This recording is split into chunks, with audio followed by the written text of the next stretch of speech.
هل تظنون أن الذين هاجروا عن بلادهم سعداء؟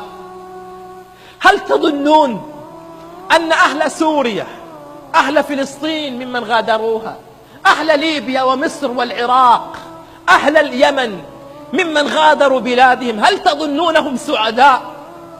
هل تظنونهم أغنياء؟ بل والله هم أفقر البشر. بالله عليكم، كيف يغنى من يبيت في الصين وابنه في فلسطين؟ بالله عليكم، كيف يهنأ له قرار من يبيت في السويد وأمه في حمص؟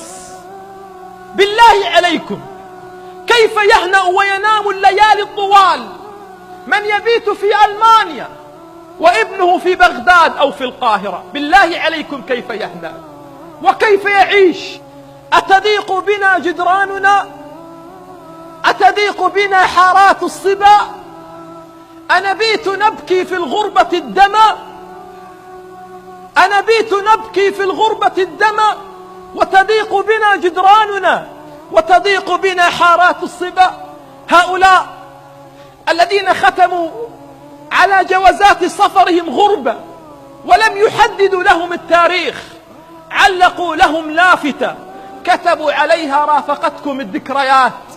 هؤلاء أهل الغربة، بالله عليكم قولوا لي بربكم، كيف يهنأ الشامي والسوري في الغربة وهو قبل أن ينام كل ليلة يصدح ويقول: ويمر بي طيفها ويمر بي طيفها وتسكن الأحلام، جميلة وأحبها واسمها شام.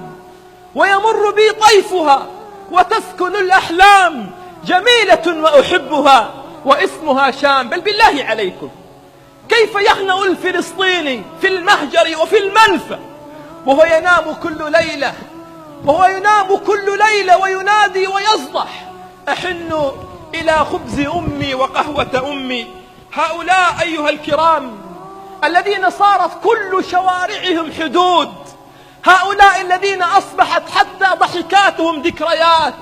هذه بلادنا وهذه الذكريات والراح، هذه بلادنا وهذه الذكريات والراح. إني أحب وبعض الحب ذباح، مآدن وطني تبكي والمآدن كالأشجار أرواح. للياسمين حقول في منازلنا، طيفها وتسكن الأحلام، جميلة وأحبها واسمها شام. ويمر بي طيفها وتسكن الأحلام، جميلة أحبها واسمها شام.